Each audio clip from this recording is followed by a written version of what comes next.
DYFI പ്രതിഷേധങ്ങൾക്കിടയിലും Rahul Mamkootathil ഉദ്ഘാടന പ്രസംഗം നടത്തുകയാണ്. ജില്ലാ സെക്രട്ടറിയും നമ്മുടെ ഈ പ്രദേശത്തിന്റെ ആകെ നേതാവുമായ പ്രിയപ്പെട്ട ശ്രീ മുജീക്ക, മറ്റ് നിരവധി ആളുകൾ, കോൺഗ്രസിന്റെ, യൂത്ത് കോൺഗ്രസിന്റെ, ലീഗിന്റെ നേതാക്കന്മാര്, നിരവധി ആളുകളുണ്ട്.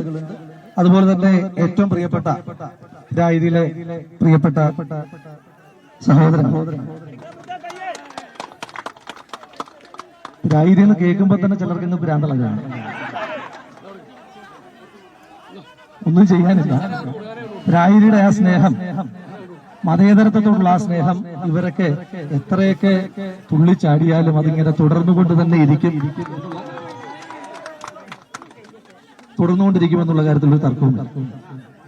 രായിരി എണ്ണി കഴിഞ്ഞു, മുനിസിപ്പാലിറ്റി എണ്ണി കഴിയുമ്പോഴും, കണ്ണാടി എണ്ണി കഴിയുമ്പോഴും, മാത്തൂർ എണ്ണി കഴിയുമ്പോഴുമല്ല ഐക്യ ജനാധിപത്യ മുന്നണിയുടെ മതേതരത്വത്തെ ചേർത്ത് പിടിക്കുന്ന ആളുകളാണ് ഈ നാട്ടിൽ നിന്ന് കടുത്ത വർഗീയ പ്രചരണങ്ങളെ അതിജീവിച്ചുകൊണ്ട് എല്ലാ കാലത്തും ജയിച്ചു പോകും.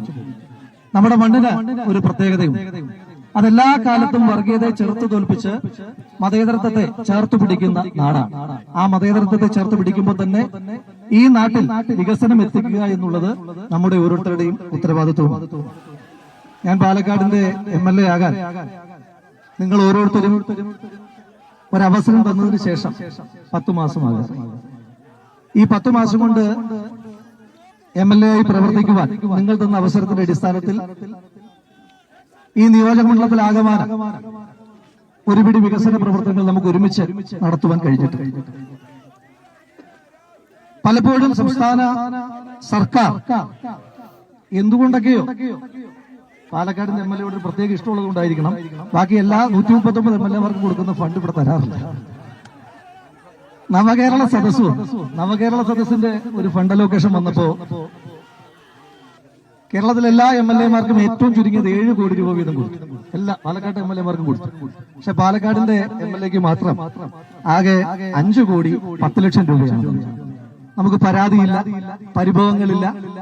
ആ 5 കോടി 10 ലക്ഷം രൂപ നവകേരള സദസ്സിന്റെ ഒരു പ്രത്യേക ഫണ്ട് എല്ലാ MLA മാർക്കും കൊടുത്തപ്പോ ആ ഫണ്ട് വെച്ച് നമ്മൾ ഒരു പദ്ധതി നടപ്പിലാക്കുവാൻ തീരുമാനിച്ചത് നമ്മുടെ മേലാമുറി തൊട്ട് കുടൂർ വരെ നീണ്ടു നിൽക്കുന്ന ഈ ഒറ്റ സ്ട്രെച്ച് പിരാരി പഞ്ചായത്തിനെ മുഴുവൻ കവർ ചെയ്യുന്ന നമ്മുടെ ഏറ്റവും പ്രധാനപ്പെട്ട റോഡിന് വേണ്ടിയിട്ടാണ് നമ്മൾ 5 കോടി 10 ലക്ഷം രൂപ മാറ്റിവെച്ചത് എന്ന് സന്തോഷത്തോടു കൂടി പറയുവാൻ ആഗ്രഹിക്കുന്നു.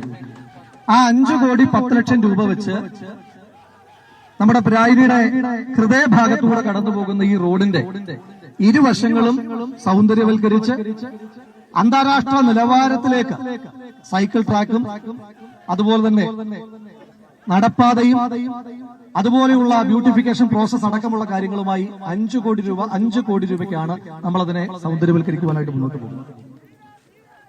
ഇവിടെ ഒരു MLA ആയി ഐക്യ ജനാധിപത്യ മുന്നണി എനിക്ക് മത്സരിക്കുവാൻ ഒരു അവസരം തന്ന് പാലക്കാട് വന്ന് വോട്ട് ചോദിക്കുമ്പോൾ ഞാൻ കണ്ട ഏറ്റവും പ്രധാനപ്പെട്ട പ്രയാസങ്ങളിലൊന്ന്, കല്യാണങ്ങൾക്കും അതുപോലെ തന്നെ വീടുകളിലെ ഫംഗ്ഷനും ഒക്കെ പോകുമ്പോൾ സ്വാഭാവികമായിട്ടും പാലക്കാട് ഒരു ഹെഡ്ക്വാർട്ടേഴ്സ് അസംബ്ലി ആയതുകൊണ്ട് ഇവിടുത്തെ ഓഡിറ്റോറിയങ്ങൾക്കൊക്കെ വലിയ റെന്റാണ്.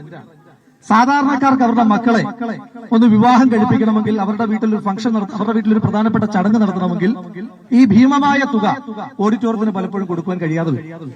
അങ്ങനെ വരുമ്പോൾ ആ പ്രയാസം വളരെ ആഴത്തുള്ള ബുദ്ധിമുട്ടാണ് എന്ന് മനസ്സിലാക്കിയിട്ട് പാലക്കാട് MLA ആയ ഒരു അവസരം കിട്ടിയാൽ ആദ്യം ചെയ്യുവാൻ ആഗ്രഹിച്ച പദ്ധതികളിലൊന്ന് പാലക്കാട് നിയോജക മണ്ഡലത്തിലെ 3 പഞ്ചായത്തിലും മുനിസിപ്പാലിറ്റിയിലും MLAയുടെ ഇനിഷ്യേറ്റീവിൽ വളരെ തുച്ഛമായ വാടകയ്ക്ക് റെന്റ് കൊടുക്കുന്ന ഒരു ഓഡിറ്റോറിയം, അത്യാധുനിക സൗകര്യത്തോടു കൂടിയ ഓഡിറ്റോറിയം നിർമ്മിക്കുക എന്നുള്ളതാണ്. അതിന്റെ ഭാഗമായിട്ട് പ്രായിരിൽ ഒരു ദിവസം പ്രായിരി പഞ്ചായത്ത് പ്രസിഡന്റും വൈസ് പ്രസിഡന്റും മണ്ഡലം പ്രസിഡന്റും അടക്കമുള്ള നേതാക്കന്മാർ പ്രായിരിൽ ഉണ്ടായിരുന്ന പഞ്ചായത്തിന്റെ ഓഡിറ്റോറിയം, ആ ഓഡിറ്റോറിയം ഒന്ന് നവീകരിക്കുവാൻ വേണ്ടി ഒരു 35 ലക്ഷം രൂപ MLA ഫണ്ടിൽ നിന്ന് അനുവദിക്കാൻ കഴിയുമോ എന്ന് ചോദിച്ചു. അപ്പൊ ഞാൻ പഞ്ചായത്ത് പ്രസിഡന്റിനോട് പറഞ്ഞു, പ്രസിഡന്റ്, നമുക്ക് ഏറ്റവും അത്യാധുനികമായ നിലവാരത്തോട് കൂടിയ ഒരു ഓഡിറ്റോറിയം ആ സ്ഥലത്ത് നിർമ്മിക്കാൻ നിങ്ങൾ MLAയുടെ ആസ്തി വികസന ഫണ്ടിനും അതുപോലെ MLAയുടെ ഫണ്ടുകൾക്കും വിട്ടുതരാമെങ്കിൽ നമുക്ക് പാലക്കാട് ജില്ലയിലെ തന്നെ ഏറ്റവും മികച്ച ഓഡിറ്റോറിയം നമുക്ക് പ്രായിരിൽ പണിയാമെന്ന് വളരെ സന്തോഷത്തോടു കൂടി തന്നെ പ്രായിരി പഞ്ചായത്ത് ഭരണസമിതി അത് പാസാക്കി ബോർഡിൽ വെച്ച് അനുവാദം തന്നു.